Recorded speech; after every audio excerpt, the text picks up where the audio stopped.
अगर मैं आपसे कहूं कि ईरान के इस हमले पर भारत का वो जवाब आ चुका है, अरे जो जवाब आज तक भारत ने ऐसा कभी ईरान को दिया नहीं था।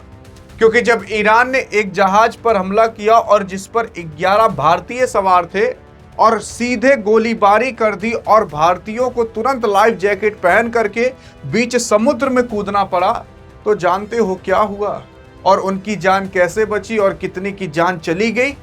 और इसी पर ही भारत अब अपना दुख और गुस्सा अदा कर चुका है।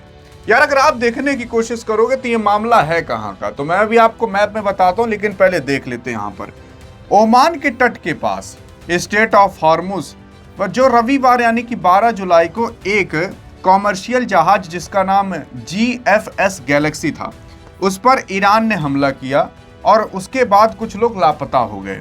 अरे जिसमें देखोगे तो तलाश अभी की जा रही है और भारतीय दूतावास और ओमानी अधिकारियों द्वारा ये संयुक्त रूप से एक व्यापक खोज यहाँ पर बचाव रेस्क्यू ऑपरेशंस अभियान यानी कि यहाँ पर चलाया जा रहा है।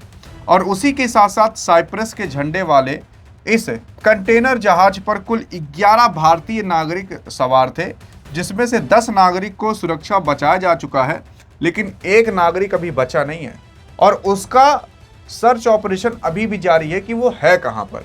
मतलब एक जहाज था जिस पर साइप्रस का झंडा लगा हुआ था। साइप्रस एक छोटा सा आइलैंड है और उसी का ही झंडा इस जहाज पर लगा हुआ था और इस पर 11 भारतीय थे। आप कहोगे कि साइप्रस का झंडा लगा हुआ था तो 11 भारतीय क्यों मौजूद थे? अरे तो यार जैसे भारतीय बाहर नौकरी करने नहीं जाते या वो जहाज पर क्या पता कुछ भारतीय सामान लदा हो, तो उस पर 11 भारतीय थे और वो 11 भारतीयों पर खुलेआम गोलीबारी और अटैक हो जाता है। वो लोग तुरंत समुद्र में कूद जाते हैं और कूदने के बाद इधर उधर भागने लगते हैं। फिर उसके बाद जो ओमान और भारतीय लोग रहते हैं वो लोग आकर बचा लेते हैं भारतीयों को ही। अब ये होता क्या है, तो देख रहे हो ये ओमान है। ओमान केवल यहाँ पर नहीं, ये छोटा सा यहाँ पर भी ओमान है। तो यही इसी एरिया के अंदर वो पूरा का पूरा हड़कंप मचता है, ओमान के तट से थोड़ी दूर पर। और ये स्टेट ऑफ हॉर्मुज आपको पता होना चाहिए। इस स्टेट ऑफ हॉर्मुज पर 2 लोगों का कब्जा आप मान सकते हो, एक ओमान का, दूसरा ईरान का, क्योंकि इन्हीं दोनों की हिस्सेदारी यहाँ पर ज्यादातर दिखाई देती है। लेकिन ज्यादातर चलती ईरान की है क्योंकि युद्ध में अभी ईरान ही डायरेक्ट कूदा हुआ है। लेकिन ओमान देखोगे तो कई बार यहाँ पर डूबते हुए लोगों को बचाया है, क्योंकि यहाँ पर इन लोगों के आर्मी या कह सकते हो सुरक्षा बचाव वाले यहाँ पर मौजूद रहते हैं। इस बार भी भारतीयों को बचा लिया जा चुका है ईरान के ही माध्यम से। और उसी के साथ साथ अगर आप देखोगे यह हादसा ओमान के तट से लगभग 17 किलोमीटर दूर पर हुआ। ईरान के सुरक्षा बलों द्वारा यहाँ पर कथित तौर पर चेतावनी स्वरूप गोली बारी किए जाने के बाद जहाज के इंजन के रूप में भीषण आग लग गई।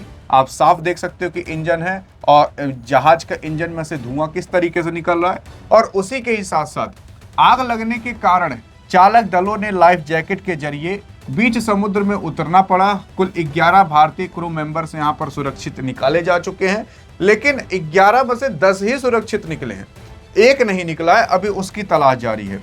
11वें जो भारतीय नाविक हैं अब तक उसका कोई भी सुराग नहीं मिल पाया है। अस्थायी तटीय सुरक्षा बल समुद्र उनकी तलाश अभी लगातार और ऑपरेशन जारी रखा है। अब क्यों नहीं मिल पाया है? तो यार अगर इतने बीच समुद्र में कोई अगर कूद जाता है तो पहली चीज है, समुद्र के अंदर भी कई सारे जीव होते हैं जो उसकी जान ले सकते हैं, जैसे शार्क हो गई और कई अलग अलग प्रकार की फिश होती हैं जो उसकी जान ले सकती हैं। और उसी के ही साथ साथ जैसे यार समुद्र का पानी ना बहुत जगह काफी ठंडा होता है, तो उस ठंड की वजह से भी कभी जान निकल जाती है। क्या पता लहर के कारण वो बंदा कहीं और थोड़ा दूर बहकर चला गया हो और वो अभी ढूंढने पर भी ना मिल रहा हो। तो ऐसे कई सारे कारण होते हैं और वो कोई और नहीं बल्कि एक भारतीय था। लेकिन अब इस पर भारत ने एक बार वापस से जैसे हर बार शोक अदा करता है वैसे ही अदा किया है। यहाँ पर इंडिया का कहना है कि जो GFS गैलेक्सी पर अभी अटैक किया गया है ईरान के माध्यम से, ये काफी गलत किया गया है। और इन्होंने धन्यवाद भी कहा है ओमान के लोगों को, जिन ओमान के लोगों ने 10 लोगों को बचाया 11 इंडियन में से, और मतलब उनके एम्बेसी को धन्यवाद किया है। और उसी के साथ साथ शुक्रिया अदा भी किया है कि आपने हमारे लिए ऐसा काम किया और भारत के लोगों को बचाया। फिर उसके बाद दूसरे पैराग्राफ में ये लोग लिखते हैं कि जो अभी कॉमर्शियल शिप पर यहाँ पर लड़ाई या अटैक हो रहा है उस पर हम काफ़ी मतलब वरीशम है, काफ़ी दुख अदा करते हैं और ऐसा नहीं होना चाहिए।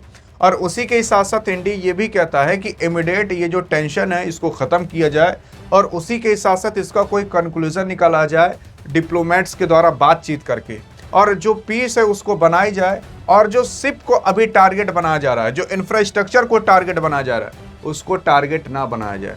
और ये किसी और को नहीं बल्कि ईरान को कहा जा रहा है, जो ईरान अभी लगातार अटैक कर रहा है। ईरान को तो कह ही रहा है, उसी के साथ साथ आप जान लो सबको कह रहा है जो जो अटैक कर रहे हैं। लेकिन इसका जवाब इंडिया ने मांगा नहीं कि आखिरकार आपने क्यों मारा, ये जवाब मांगना चाहिए था। देखो यार, ईरान माना कि इंडिया का दोस्त है, लेकिन यार हर बार भारतीय यहाँ पर पीसे जाते हैं।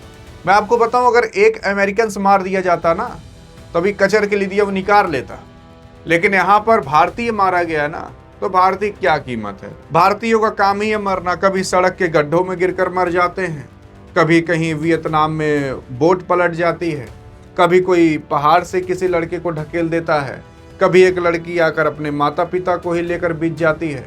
तो भारतीयों का काम है इस तरीके से। और जहां युद्ध हो रहा है वहां क्या भारतीय नहीं मारे जाएंगे, वहां पर भी भारतीय पेरे जाते हैं।